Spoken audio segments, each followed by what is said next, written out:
చిన్న నిర్మాత, చిన్న డైరెక్టరు అని ఏమాత్రం కూడా ఒక్క క్షణం కూడా ఆలోచించకుండా వెంటనే మా యొక్క రిక్వెస్ట్ని మన్నించి మహానుభావులు, మహామనీషి, towering personality of India Shri గౌరవనీయులైన మాజీ ఉపరాష్ట్రపతి వెంకయ్యనాయుడు గారికి నా పాదాభివందనలు తెలుసుకుంటున్నాను.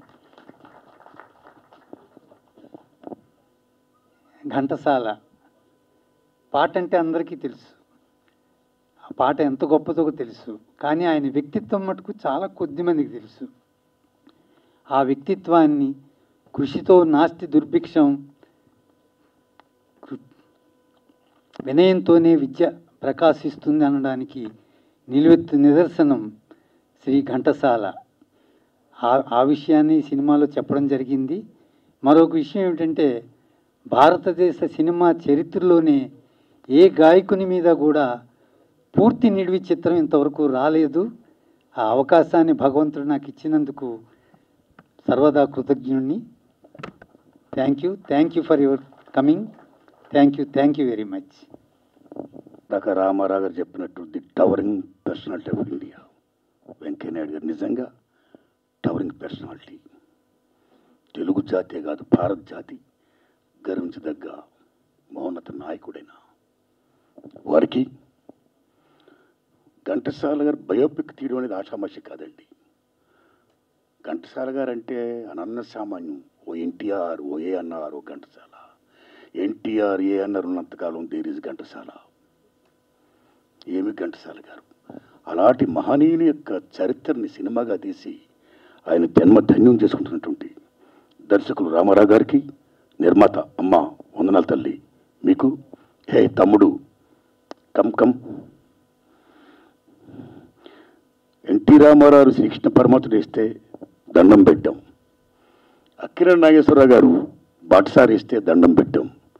ఇవాళ ఈ తమ్ముడు ఘంటసాల గారు వేషం వేసి ఆయన జన్మ ధన్యం చేసుకున్నాడు. శబాష్ శబాష్ శబాష్. Good luck, all the best. వారికి సుబ్బారాయ శర్మ గారికి, అశోక్ కుమార్ గారికి, ఇద్దరు అశోక్ కుమారులు. అమ్మ తల్లి మీకు, దామోదర్ సార్ నమస్కారం మీకు. ఏ ప్రభు మీకు అందరికీ వందనాలండి. పెద్దలు ఉన్నారు. నాకు ఘంటసాల గారి గురించి చాలా మాట్లాడాలనిపిస్తుంది, వెంకయ్యనాయుడు గారి గురించి చాలా మాట్లాడాలనిపిస్తుంది. నేను కాసేపు మాట్లాడొచ్చా? సార్ ఘంటసాల గారు అంటే మనందరికీ ఒక గాన గంధర్వుడుగా, ఒక గాయకుడిగానే పరిచయం. కానీ ఆ మహనీయుడు మీరు నమ్ముతారా? స్వతంత్ర సంగ్రామ పోరాట యోధుడైన ఘంటసాల గారు. ఆషామాషి జీవితం కాదు, జైలుకి వెళ్ళాడైనా, మా కొద్ది తెల్లదొరతోనన్నాడైనా. పాట పాడుతూ ఉద్యమాలు చేస్తూ బీభత్సంగా ఘంటసాల గారు చేసిన ఉద్యమం జైలుకి వెళ్ళి మామూలు కాదు, నవ్వుతున్న భవిష్యత్తు. ఆ మహానుభావుడు ఎక్కడ కృష్ణా జిల్లాలోన పుట్టి సంగీతం నేర్చుకోవడం కోసం విజయనగరం వెళ్ళి, ఆయన పేదవాడు, ఇంటింటా దండుకొని వారోత్సవాలు తీసుకొని సంగీతం నేర్చుకుని అక్కడ కలవర్రానని విజయనగర సామ్రాజ్యంలో ఒక నాట్య కళాకారుని ఆవిడ. ఈ బాబు యొక్క ఘంటసాల గారి యొక్క ఆ జీలను చూసి ఆవిడ చేరదీసి గొప్పవాడు చేస్తే ఆ మహానుభావుడు అంటాడు గొప్పవాడైన తర్వాత, నేను ఈ వేళ ఇంత గొప్పవాడిని అయ్యానంటే ఆ వేళ ఈ ఇంటింటికి నీళ్ళు అడుక్కున్న ఆ అన్నం ఎవరున్నారు, ఆ తల్లి ఏ తల్లి వేసిందో ఆ భిక్ష వల్ల ఈ వేళ అంత గొప్పవాడిని అయ్యాను అని చెప్పిన గొప్ప గ్రాటిట్యూడ్ మనిషి ఘంటసాల. ఘంటసాల మామూలు మనిషి కాదు. అలాంటైనా ఏమి పాడాడు, ఏమి మహానుభావుడు, అమరగాయకుడు. భగవంతుడు ఉన్నాడో లేడో తెలియదు కానీ నిజంగా భగవంతుడు ఉన్నాడు నేను శ్రీకృష్ణ పరమాత్మ యొక్క గీతోపదేశం పాడితే మనందరం కూడా దండం పెడతాం, తన్మత్యంతం. ద ఘంటసాల గారు great contribution to India, not only India, all over the world and Hinduism. That is Bhagavad Gita. Enough. ఒక సంగీత దర్శకుడిగా ఏం టాపర్ అయినా, ఒక సింగర్గా ఏం టాపర్ అయినా, ఒక స్వతంత్ర సంగ్రామ పోరాట ఎదురుగా ఏం టాపర్ అయినా, ఇన్ని కోణాల్లో ఇన్నిట్లో ఉన్న మహనీయుడు చాలా తక్కువ వయసులో 52లో ఏట ప్రారంభించాడైనా. 2 సినిమాలు తీశాడైనా. 2 సినిమాలు కూడా బాగా ఫ్లాప్ అయ్యాయి. ఆర్థికంగా కష్టాలు పడిపోయాడు, మామూలు కష్టాలు కాదు. అదే దశ ఆయన గొంతు కూడా డ్యామేజ్ అయితే ఇక్కడ కాణిపాకం దగ్గర చిత్తూరులో ఒక వైద్యం ఇస్తుంది వికటించి చివరికి ఆ మహానుభావుడు అమరుడయ్యాడు. అలాంటి ఘంటసాల గారి యొక్క చిత్రాన్ని ఈ మహానుభావుడు తీయడం, ఆ మహానుభావుడి యొక్క చరిత్ర మనం తెలుసుకోవడమే కాదు, మొత్తం ప్రపంచంలో ఉన్న తెలుగు జాతి అందరిని విజ్ఞప్తి చేస్తున్నా, ఘంటసాల గారి చిత్రాన్ని చూడండి. ఒక ఎన్టీఆర్, ఏఎన్ఆర్ఏ కాదు, సినిమా ఇండస్ట్రీలో ప్రతి హీరోకి, ప్రతి క్యారెక్టర్ యాక్టర్కి, ఇంక్లూడింగ్ నాగేశ్వర రామారావు కాదు, రేలంగ్ గారు కూడా ఆయన పాడి ఒప్పించి మెప్పించిన మహనీయుడు ఘంటసాల గారు. చిత్రాన్ని విజయం చేసి డబ్బు ది మోస్ట్ ఇంపార్టెంట్. ముందుకొచ్చిన తల్లి నిర్మాత అమ్మ, ఆవిడ బాగుండాలని నేను మనస్ఫూర్తిగా కోరుకుంటున్నాను. అయితే ఇక్కడ ఒక విషయం చెప్పాలి.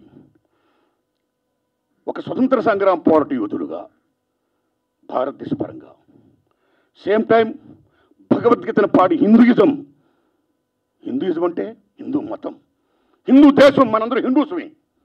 అలాంటి హిందూ దేశంలో నిజమైన ప్రామాణిక గ్రంథం ఏమంటే భగవద్గీత. నీ పని నువ్వు చేయి, రిజల్ట్ నాకు వదిలేని శ్రీకృష్ణ పరమాత్మ ఏం చెప్పాడో that is Bhagavad Gita, that is మన మతం. అలాంటి మత సారాంశాలైనా అమోఘంగా పాడి మెప్పించినందుకు, సొంత సంగ్రామ పోరాటం చేసినందుకు, ఆయన కాంట్రిబ్యూట్ చేసినందుకు, సంగీత దర్శకుడిగా, గాయకుడిగా, అమర గాయకుడిగా, అలవర్ టోటల్గా what he played the role. అలాంటి ఆయనకి నిజంగా భారతరత్న ఇవ్వాలండి. ఎస్, భారతరత్న ఇవ్వాలి. మీరు చెప్పట్టదని తెరకాణం. కీర్ణ ఘరానా రాగంలో చాలా ఫేమస్ పండిట్ భీమశంకర్ జోషి, రైట్? ఆయనకి భారతరత్న ఇచ్చారు. భూపేన్ హజారికాకి ఇచ్చారు. ఆయన ఒక అస్సామీ గ్రేట్ సింగర్. మరి ఘంటసాల గారు ఏం పాపం చేశారండి? ఆయనకి ఇవ్వలేదు భారతరత్న. అక్కడ మన ఎన్టీ రామారావుకి ఇవ్వాలా, అక్కడ ఎంజీఆర్కి ఇచ్చారు. ఇక్కడ మన ఘంటసాల గారికి ఇవ్వాలా. నిజంగా చెప్పాలంటే ఓట్ బ్యాంక్ పాలిటిక్స్ దాంట్లో భాగంగా వాళ్ళు ఎంజీఆర్కి ఇచ్చి ఎన్టీఆర్కి ఇవ్వకపోవడం ఏంటండి? పండిట్ భీమ్ సింగ్ జోషి గారికి ఇచ్చి ఘంటసాల గారికి ఇవ్వకపోవడం, భూపేన్ హజారికి ఇచ్చి ఘంటసాల గారికి ఇవ్వకపోవడం ఏంటండి? వీళ్ళు నేషనల్ లెవెల్లో పాలిటిక్స్ ప్లే చేశారు, కాంట్రిబ్యూట్ చేశారు, సేవారంగం చేశారు, కళారంగం అన్ని రకరకాలకి ఇవ్వాలి. నేను మనస్ఫూర్తిగా ఘంటసాల గారికి, ఎన్టీ రామారావు గారికి భారతరత్న ఇవ్వాలని మనస్ఫూర్తిగా కోరుకుంటున్నా. ఎస్, సేమ్ టైం నా అదృష్టం ఆ మహానుభావుని చూశాను. మీరు నమ్ముతారా? ఆయన సొంత సంగ్రామ పోరాటంలో పాల్గొనడమే కాదు, తర్వాత ఆఫ్ ఇండిపెండెన్స్ తర్వాత భారతదేశంలో ఏ సమస్య వచ్చినా, ముఖ్యంగా మన ఆంధ్రప్రదేశ్లో ఏ సమస్య వచ్చినా సరే ఆయన గొంతిప్పేవాడు. విశాఖ ఉక్కు, ఆంధ్రుల హక్కు. ఎన్నోసార్లు ఆయన మీరు నమ్మండి 32 మంది బలిదానాలతో త్యాగం చేసిన విశాఖ ఉక్కుని ఎందుకు ఇవ్వదు గవర్నమెంట్ అని నిజంగా మహానుభావుడు గొంతెత్తి గడవ చెప్పాడు ఆయన. ఏమి ఘంటసాల గారు ఆయన. ఇందిరాగాంధీ ఆ రోజు 3 ముక్కలు చేస్తారంటే తప్పు ఇందిరాగాంధీ అని బహిరంగంగా చెప్పాడు ఆయన ఘంటసాల గారు. అందుకని విశాఖ ఉక్కు స్టీల్ ప్లాంట్ని ఇప్పటికైనా ప్రైవేటీకరణ చేయకుండా ఆ 32 మంది త్యాగాన్ని, ఆ ఉనికిని, విశాఖ ఉక్కు ఆంధ్రుల హక్కుని కాపాడాల్సిందిగా సెంట్రల్ గవర్నమెంట్ అయిపోయింది నేను కోరుకుంటూ, దానికి ఇదిగో ఇక్కడ ఉన్నాడు మహానుభావుడు వెంకయ్యనాయుడు గారు. ఆయన గురించి నిజంగా నేను చెప్పాలి. ఆయన ఎంత గొప్పవాడంటే, తమ్ముడు ఆయన యూనివర్సిటీ లీడర్, నేను కాలేజీ ప్రెసిడెంట్ని. అప్పుడు బీకాంకి మంచి డిమాండ్. మేము బిఏ చేసాం, తమ్ముడికి బీకాంలో జాయిన్ అవ్వాలని ఉంది. సీట్ కావాలంటే ఆంధ్ర యూనివర్సిటీకి వెళ్ళాలి. నేను ఆంధ్ర యూనివర్సిటీకి వెళ్ళి ఆ తమ్ముడిని తీసుకొని వెళ్ళి రిజిస్ట్రార్ గారిని రికార్డ్ చేయడం కోసం వెళితే అక్కడ మా అందరికీ దర్శనం దొరకట్లా. ఇంకెవరు చేయాలి? ఏం చేయాలంటే వెంకయ్యనాయుడు గారిని పట్టుకోవాలి అని వెంకయ్యనాయుడు గారి కోసం వెయిట్ చేస్తుంటే, లీడర్, డైనమిక్ లీడర్ వెంకయ్యనాయుడు గారు ఏమి విశాఖకు స్టీల్ ప్లాంట్ కోసం ఏం చేశాడైన ఉద్యమం, జయాంధ్ర ఉద్యమం ఏం చేసి అగస్టిన్ వెంకయ్యనాయుడు గారు అసలు వాడు వస్తుంటే అసలు మామూలు కాదు. ఆ వెంకయ్యనాయుడు గారి కోసం వెయిట్ చేస్తుంటే వెంకయ్య గారు వస్తున్నాడైనా. నేను దండం పెట్టా, ఏం తమ్ముడు అన్నాడు. సార్ ఇలా సీటీ హెల్ప్ చేయండి సార్. మీరు నమ్మండి, ఆ కాగితం తీసుకొని అలా వెళ్ళి రిజిస్టర్ గారి దగ్గరికి వెళ్ళి సంతకం చేయించి సీటు మాకు గ్రాంట్ చేయించేసి వచ్చేసి సీటు మాకు ఇచ్చేసి ఆయన వెళ్ళిపోతున్నాడు అంతే. కనీసం థ్యాంక్స్ కూడా ఆయన sir sir sir thanks sir అంటే కూడా అసలు దట్ ఈజ్ వెంకయ్యనాయుడు గారు. ఎన్టీ రామారావు గారు పదవిచ్యుతుడైన తర్వాత ఇది అక్రమంగా జరిగిందని చెప్పి ఏమి డెమోక్రట్గా ఫైట్ చేశాడు మహానుభావుడైనా. ఫైట్ చేయడమే కాదు, ఫైట్ చేయించాడు ఆయన. ఏం రోల్ ప్లే చేశాడు? దెబ్బ కింద దిగి వచ్చింది, మరలా పెట్టింది. దట్ ఈజ్ వెంకయ్యనాయుడు గారు. విశాఖపట్నం స్టీల్ ప్లాంట్ ఉద్యమం కానీ, జయాంధ్ర ఉద్యమం కానీ, రామారావు గారిని పదవిచ్యుతం చేసిన మౌనత ఉద్యమం కానీ, డెమోక్రటీ సేవ్ చేసే ప్రజాస్వామ్యాన్ని పరిరక్షించండి అని చేసిన ఉద్యమం కానీ, ఎమర్జెన్సీలో ఇందిరాగాంధీకి వ్యతిరేకంగా అమోఘమైన ఉద్యమాలు చేసి లాఠీ దెబ్బలు తిని జైలుకి వెళ్ళి వచ్చిన విరాధవీయుడు పోటయోధుడు మన వెంకయ్యనాయుడు గారు. నిజంగా బాగా చెప్పారు మీరు, టవరింగ్ పర్సనాలిటీ అని. Is really towering personality. ఏమి భాష, ఏం భాష, ఏం పటిమ. జనరల్గా తెలుగులో భాష వచ్చిన వాళ్ళు తెలుగులో ప్రాసలు వేస్తారైనా, ఆయన తెలుగులోని ప్రాసలే, ఇంగ్లీష్లోని ప్రాసలే, హిందీలోని ప్రాసలే. ఏం వాక్పటిమ నిజంగానైనా. అలాంటి వెంకయ్య నాయుడు గారిని సభాముఖంగా ఘంటసాల గారికి అసలు నివాళి ఇవ్వాలంటే నేను ఒక విజ్ఞప్తి చేస్తున్నా. ఆయన మాజీ ఉపరాష్ట్రపతి, బీజేపీ స్టేట్ సెంట్రల్ నాయకుడైనా, వాజ్పేయి గారు, వాలాని గారితో డి అన్న మహనీయుడైనా అలాంటి మహానుభావుని ఈవేళ నేను అయ్యా వెంకయ్య నాయుడు గారు సభాముఖంగా విశాఖపట్నం స్టీల్ ప్లాంట్ని ప్రైవేటీకరణ చేయకుండా మీరు నరేంద్ర మోడీ గారు చెప్పండి సార్, దండం పెడతా మీకు, చెప్పండి సార్. మీరు మాజీ ఉపరాష్ట్రపతి, ఓ టవరింగ్ పర్సనాలిటీయా, ఓ వెంకయ్య నాయుడు గారు టాప్ రాజేపల పక్కన పెడతాపండి. Your son of the soil, your son of the soil. Telugu జాతి బిడ్డ మీరు, తెలుగు జాతి బిడ్డగా మీరు విశాఖపట్నం స్టీల్ ప్లాంట్ని ప్రైవేట్గా అవ్వకుండా మీరు చెప్పండి సార్. మీకు ఆ వాల్యూ ఉంది. ఇవాళ కొత్తగా నక్కపల్లిలోనంటే విశాఖపట్నం స్టీల్ ప్లాంట్ పెడతారట. Nonsense. పక్కన విశాఖపట్నం వదిలేశారు, నక్కపల్లిలో పెడతారట. ఉన్న ప్రజలు కూడా నక్కపల్లిలో మేము స్థలాలు ఇస్తాం, స్టీల్ ప్లాంట్ పెట్టారంటారు. తప్పు ప్రజలారా, నక్కపల్లి ప్రజలారా మీకు దండం పెడుతున్నా, విశాఖపట్నం కాపాడండి. 32 మంది త్యాగాలతో ఉన్న మహాతల్లి, బలిదానం చేసిన మహాతల్లి విశాఖపట్నం స్టీల్ ప్లాంట్. అందుకని వెంకయ్య నాయుడు గారిని విజ్ఞప్తి చేస్తున్నా, అలా చెయ్యండి సార్. అదే అసలు చేసిన నివాళి టు ఘంటసాల గారికి. Thanks a lot.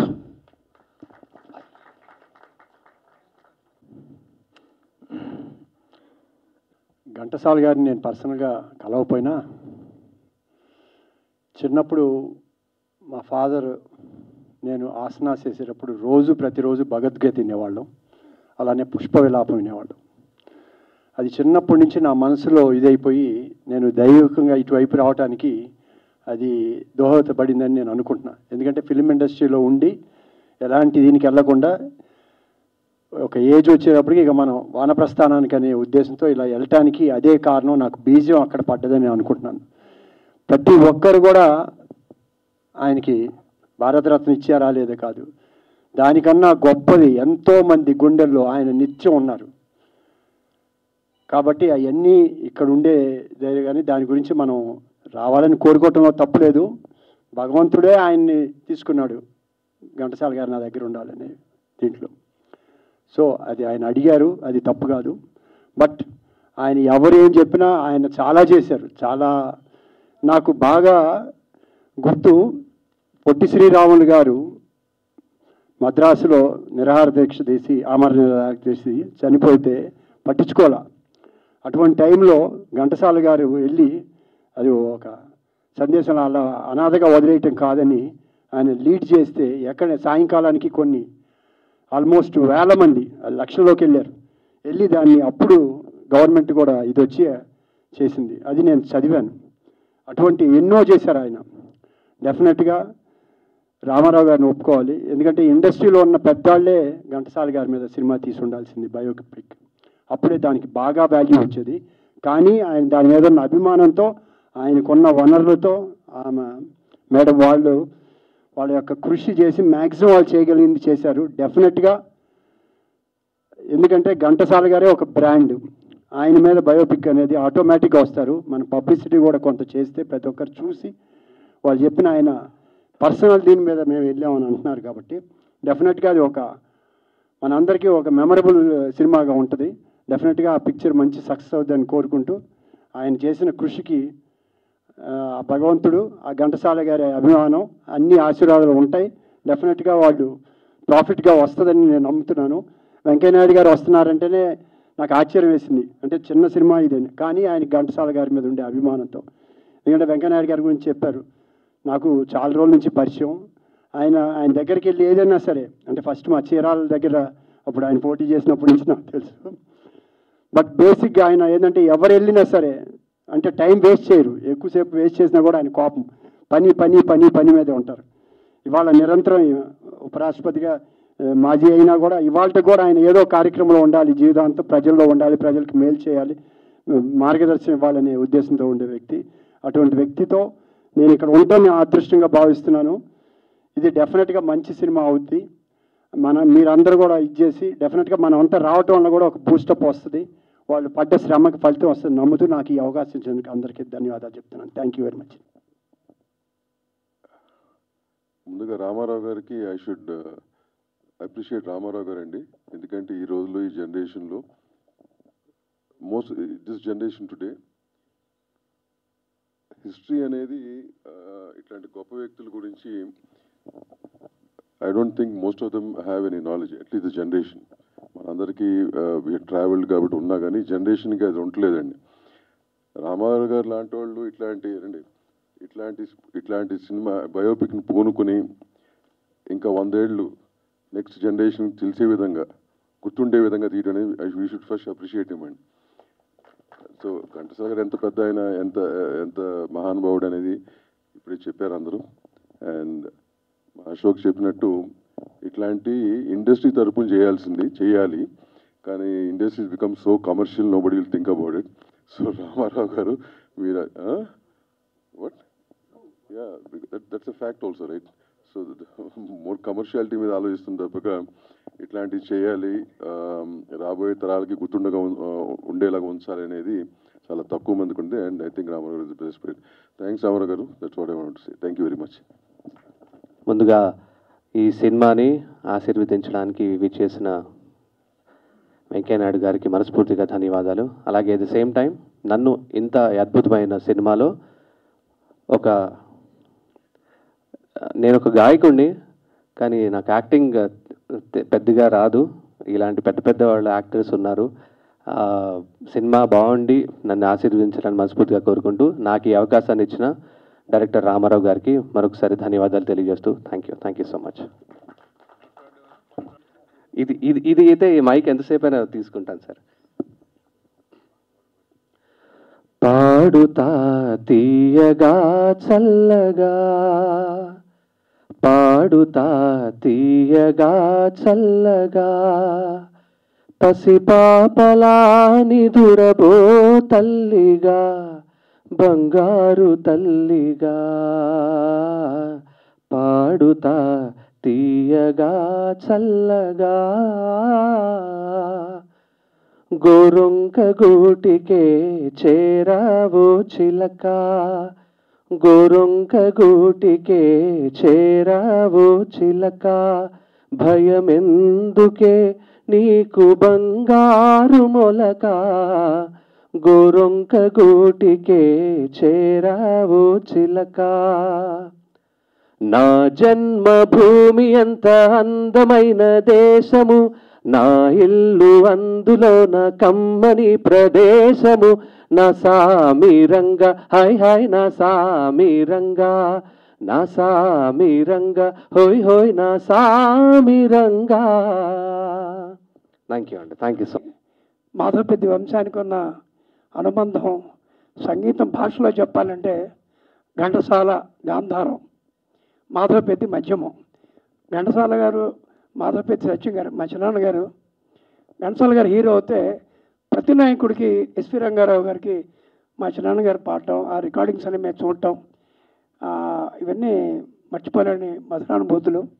మా అన్నయ్య మాధవపెద్ది రమేష్ మొట్టమొదటి పాట ఘంటసాల గారితోనే పాడాడు. అలాగే మా చిన్నాన్నగారు వాళ్ళు ఒక తల్లి కడుపును పుట్టకపోయినా ఘంటసాల గారు మా సత్యం బాబాయ్ అనందముల కన్నా ఎక్కువగా మెలిగారు జీవితాంతం. నాకున్న అదృష్టం ఏంటంటే ఆయన స్వర్గస్థులైనప్పుడు నేను మా అన్నయ్య కనీసం ఒక్క నిమిషం ఆ పాడే మోసే అదృష్టం మాకు దొరికింది. అది నేను చేసుకున్న అదృష్టం. ఘంటసాల గారు అంటే ఒక మాటలో చెప్పాలంటే ఒక గంట లేని దేవాలయం మనం ఊహించుకోలేం. ఘంటసాల గారు లేని లలిత సంగీతం కానీ సినిమా సంగీతాన్ని కానీ మనం ఊహించుకోలేం. చాలామంది గాయకులు అద్భుతమైన గాయకులు రావచ్చు, కానీ ప్రతి గాయకుడు అద్భుతమైన సంగీత దర్శకుడు కాలేడు. అది కేవలం ఘంటసాల గారికే దొరికింది. అది ఆయన ఎంతటి గొప్ప గాయకుడో అంతటి గొప్ప సంగీత దర్శకుడు. పైగా ఆయనకి పోటీ ఎవరంటే పెంజల నాగేశ్వరరావు, సాలూరు రాజేశ్వరరావు. నా దృష్టిలో ముత్తుస్వామి దీక్షితులు గారితో పోల్చదగ్గ వ్యక్తి పెంజల నాగేశ్వరరావు. నేను చాలా క్లిష్టమైన పాటలు పాడించారు ఘంటసాల గారి చేత. రసగరాజు తగువారమ్మ గాథ, శారదాదేవి దండకం, ఇటువంటివి అద్భుతమైనవి. అలాగే శ్యామశాస్త్రి గారు ట్రికీగా రకరకాలుగా ఆయన పాటలు చేయాలంటే సాలూరు రాజేశ్వరరావు. ఇంకా త్యాగరాజస్వామి మన ఘంటసాల వెంకటేశ్వరరావు. అది నా దృష్టిలో ఆ ముగ్గురు లేనటువంటి సంగీతాన్ని మనం ఊహించుకోలేం. అటువంటి గొప్ప గాయకుడు గురించి నా సన్మిత్రుడు ఇళయరాజా నాతో మాట చెప్పాడు. మీకు బాగా ఇష్టమైన మ్యూజిక్ డైరెక్టర్ ఎవరంటే ఘంటసాల గారు అన్నాడు. నేను రాజేశ్వరరావు పెంజల గారు చెప్తారని అనుకున్నా. అంటే అతను చెప్పింది ఏంటంటే ఒక మ్యూజిక్ డైరెక్టర్గా వచ్చినప్పుడు పోటీ ఉంటుంది ఈ సినిమా ఇండస్ట్రీలో. సో పోటీ ఎవరికి అంటే పెంజాల్ గారికి, రాజేశ్వర గారికి పోటీ. కానీ వాళ్ళిద్దరి దగ్గర పాడిన ఏకైక వ్యక్తి ఘంటసాల గారు. సో వాళ్ళకి పోటీ ఇచ్చాడు కదా మ్యూజిక్ డైరెక్టర్గా. సో ఈయన గొప్ప మ్యూజిక్ డైరెక్టర్ అని చెప్పాడు. చాలా గొప్ప మాట అది. అటువంటి ఘంటసాల గారు, వాళ్ళ కుటుంబ సభ్యులు మేమందరం ఎలా ఉంటాం అంటే తరతరాలుగా అందరం కలిసిమెలిసి ఉంటాం. అటువంటి ఘంటసాల గారి గురించి ఎంత మాట్లాడినా ఎంత చేసినా తక్కువే.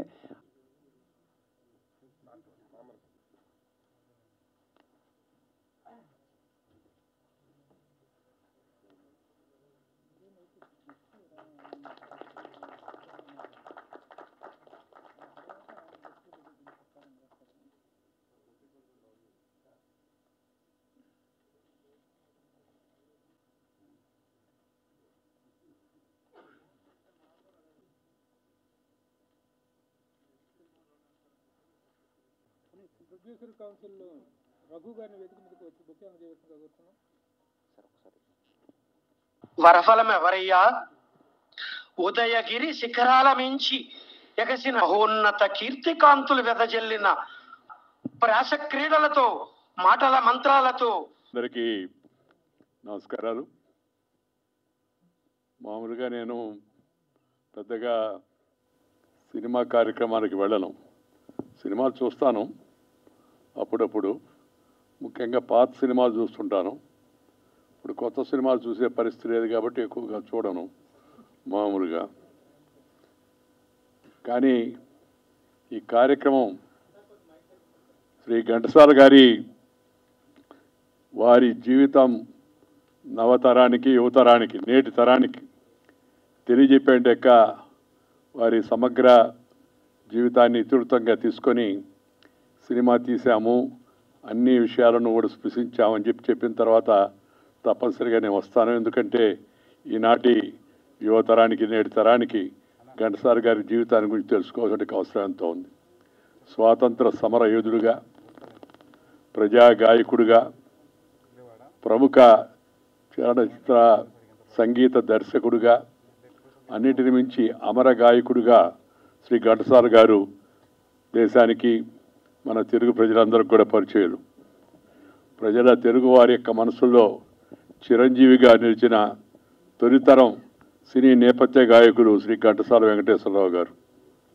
వారి జీవితం ఆధారంగా రూపొందించిన ఘంటసాల ది గ్రేట్ చిత్రాన్ని హైదరాబాద్ ప్రసాద్ ల్యాబ్స్లో వీక్షించే అవకాశం లభించడం చాలా ఆనందదాయకం. నాకు అనుకోకుండా గత 2-3 రోజులుగా కాస్త నడువు నొప్పి ఎక్కువైంది. నిన్నైతే అసలు మొన్న రాత్రి నుంచి అయితే కదలలేకపోయాను. ఇవాళ ఈ కార్యక్రమం కారణమేమో కావచ్చు, కాస్త మెరుగుపడింది. అందువల్ల కొంతసేపు వచ్చి చూసి ఆ సినిమా దాన్ని ప్రారంభించిన తర్వాత వెళ్ళిపోతున్నాయని చెప్పాను. అలాగే సరే మీరు వస్తే చాలని చెప్పి అన్నారు. ఈరోజు ఈ ఘంటసాల గారి పాత్ర గురించి మనందరం మాట్లాడుకోవాల్సింది. నారాయణమూర్తి, అశోక్, మిత్రులందరూ ఘంటసాల గారికి కాకుండా నా మీద ఎందుకు దృష్టి పెట్టారో నాకైతే తెలవదు. నేను పోయిన తర్వాత గుర్తుంటే అప్పుడు దృష్టి పెట్టడంలో, అప్పుడు ఇవన్నీ చేయడంలో అర్థం ఉంది. కానీ ఉన్నాను, నేను ఇంకా కొంతకాలం ఉంటాను. ఈరోజు ఘంటసాల గారు మనందరం జీవితంలో స్ఫూర్తి పొందడానికి ప్రధాన కారణమైన ఆ భగవద్గీత శ్లోకాలు ఆయన ఆలాపిస్తూ ఉంటే ఆ చెప్పలేని ఆధ్యాత్మిక భక్తి పారవస్యంలో ప్రజలు ఓలలాడుతుండేవాళ్ళు. ఆయన కంఠం, దాని యొక్క మాధుర్యం, దాంతోపాటు దాంట్లో ఉండే లాలిత్యం, అలాగే మరొక పక్క గంభీరత్వం, ఇవన్నీ కూడా మేళవించిన మహాగాయకుడు ఆయన. వారు ఈరోజు దాన్ని శ్రీ రామారావు గారు, అలాగే మీ పేరేమో పాణి వారికి నేను శుభాకాంక్షలు తెలియజేస్తున్నాను. ఎందుకంటే ఇది ఒక పెద్ద సాహసమే. ఘంటసాల గారి మీద సినిమా తీయడం, దాన్ని ప్రజల ముందు ఉంచే దానికోసం ప్రయత్నం చేయడం, ఉద్దేశం మంచిదైనా సినిమా అంటేనే ఖర్చుతో కూడుకునే పని. అలాంటి చొరవ తీసుకుని వారి ముందుకు వచ్చినందుకు వారిద్దరిని నేను పణి గారిని, శ్రీమతి పణి గారిని, అలాగే రామారావు గారిని నేను హృదయపూర్వకంగా అభినందిస్తున్నాను. దాంతోపాటు ఈ ఘంటసాల గారి పాత్రలో నటించిన యువ గాయకుడు శ్రీ కృష్ణ చైతన్య, అలాగే వారి శ్రీమతి గారి పాత్రలో నటించిన మృదుల వారికి కూడా ప్రత్యేకంగా నేను అభినందనలు తెలియజేస్తున్నాను. ఘంటసాల గారి జీవితంలో అనేక ఘట్టాలను వెండితెరపై ఆకట్టుకునే విధంగా ఆవిష్కరిస్తూ చక్కని ప్రయత్నం చేశారని చెప్పిన మిత్రులు చెబుతూ ఉన్నారు. ఇది ఒక ఆర్థిక దృక్కోణంతో కాకుండా సామాజిక చైతన్యం కలిగించేందుకు ఒక సుమధుర గాయకుడి యొక్క జీవితాన్ని ఆవిష్కరించాలనే గొప్ప ఆలోచనతో ఈ నిర్మాణంలో పాలు పంచుకున్న శ్రీ జీవి భాస్కర్, అలాగే శ్రీ లక్ష్మీ ప్రసాద్లకు కూడా నేను అభినందనలు తెలియజేస్తా ఉన్నాను. ఘంటసాల గారు ఈ శతాబ్ది గాయకుడు, సింగర్ ఫర్ ది సెంచరీ అనే మాట మనం వింటుంటాం. నేనేమంటానంటే ఆయన అమర గాయకుడు. ఈ సంగీత ప్రపంచం ఉన్నంతకాలం ఘంటసాల గారు అందరి మనసులో ఉంటాడు. ఒక సాధారణ వ్యక్తిగా మొదలైన ఆయన జీవితం సంగీతంతో సాగుతూ స్వాతంత్ర సమరయోధుడుగానే కాకుండా ఒక సినీ గాయకుడిగా, సంగీత దర్శకుడిగా, భగవద్గీత గానాన్ని అందించిన తొలి తెలుగు స్ఫూర్తిగా భావితరాలకు ఆయన ఆదర్శంగా నిలుస్తాడని చెప్పి నేను భావిస్తూ ఉన్నాను. వారి జీవితంలోని అనేక ఘట్టాలను ఆవిష్కరించిన ఘంటసాల ది గ్రేట్ చిత్రాన్ని ప్రేక్షకులు ఆదరిస్తారని, ప్రోత్సహిస్తారని, ఘంటసాల గారి అభిమానులు వారందరూ కూడా దీన్ని ఆస్వాదిస్తారని చెప్పని నేను భావిస్తున్నాను. ఆస్వాదించడం లేదా ఆశీర్వదించడం, ఆనందించడం అంటే సినిమాకు వెళ్ళడం, మనకు తెలిసిన వాళ్ళని కూడా సినిమాకు తీసుకెళ్ళడం. ఎందుకంటే అది కమర్షియల్ దృక్పథంతో, ఆధునిక హంగులతో కాకుండా ఒక మంచి సదుద్దేశంతో ఒక మహా వ్యక్తి యొక్క జీవితాన్ని ఆవిష్కరించారు కాబట్టి దాన్ని చూడడం మన అందరి యొక్క కర్తవ్యం, ముఖ్యంగా తెలుగువారి కర్తవ్యం అని చెప్పి మీ అందరికీ మనవి చేస్తున్నాను. నేను ఈ రాజకీయాల్లో ఎంతో ఒత్తిడిగా ఉన్నా గతంలో, ఇప్పుడు రాజకీయం లేదనుకోండి, నేను రాజకీయాల నుంచే కాకుండా అసలు ఈ ప్రజా జీవితంలో ఉన్నట్టు పదవుల నుంచి కూడా రిటైర్ అయ్యాను. రిటైర్డ్ బట్ నాట్ టైర్డ్ అని నేను చెప్పాను మన ఒక దగ్గర మాట్లాడుతూ. ఈ పదవీ విరమణ చేశానే కానీ పెదవి విరమణ చేయలేదు. అందుకని కార్యక్రమాలకు వెళుతూ యువతరాన్ని, దేశ ప్రజలను, పౌరులను మన దేశ సమైక్యత కోసం, అలాగే దీన్ని ప్రపంచంలో శక్తివంతమైన దేశంగా తయారు చేయడం కోసం అందరూ కృషి చేయాల్సిన అవసరాన్ని గురించి తెలియజేస్తూ అనేక ప్రాంతాలు, అనేక కార్యక్రమాల్లో పర్యటిస్తున్నాను. ఈరోజు ఈ కార్యక్రమానికి రావడం కూడా నాకు మనసుకు ఎంతో ఇష్టమైన విషయం. నేను ఉదయాన్నే ఈ ఉపరాష్ట్రపతి అయిన తర్వాత నాకు వచ్చిన ప్రయోజనం ఏంటంటే, మిగతా విషయాలేమో నాకు తెలియదు కానీ సాయంత్రం 7:30 తర్వాత కార్యక్రమాలు ఉండవు. అందుకని రాజకీయాలు ఉండగా ఏ 12:30కో భోజనం చేసి అప్పుడు పడుకునే అలవాటు ఉన్నా. ఈ ఉపరాష్ట్రపతి అయిన తర్వాత 7:30 కార్యక్రమాలు బంద్, 8:30 లోపల భోజనం చేయడం, 9 గంటకంతా పడుకోవడం, ఈ కార్యక్రమం అలవాటు చేసుకున్నాను. అందువల్ల ఉదయాన్నే లేచి అలవాటు నాకు. తెల్లవారుజాము 4 గంటల 15 నిమిషాల లేస్తుంటాను. లేచినప్పుడు నేను చేసే పని ఏంటంటే ఈ అన్నమాచారి గారి కీర్తనలు వినడం, దాంతోపాటు ఘంటసాల గారి ఆ శ్లోకాలు కొన్ని వినడం, దాంతోపాటు ఆయన పాడిన పాత పాటలు అద్భుతంగా, ఆయనతో పాటు మిత్రుడు బాలసుబ్రహ్మణ్యం గారు పాడిన పాటలు, ఇద్దరు అమరులయ్యారు, ఇద్దరు కూడా వారి మధ్య లేరు, కానీ వారి యొక్క ఆ సంగీత మాధుర్యం మనలోనే తప్పనిసరిగా ఉంటుందని చెప్పని నేను భావిస్తూ ఉన్నా. ఈరోజు ఈ ఘంటసాల ది గ్రేట్ ఈ సినిమా మన యొక్క దీని ప్రివ్యూ కార్యక్రమంలో పాల్గొన్న మిత్రులందరికీ కూడా నేను అభినందనలు తెలియజేస్తున్నా. సినిమా విజయవంతం కావాలని చెప్పని కోరుకుంటూ సెలవు తీసుకున్నాను. నమస్కారం. జై హింద్.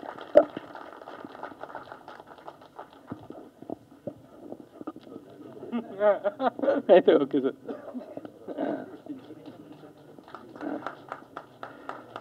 నిర్మాత అశోక్ కుమార్ గారికి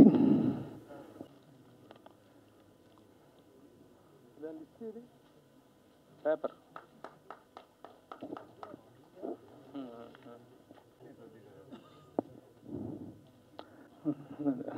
సుబ్రాయ శర్మ గారు,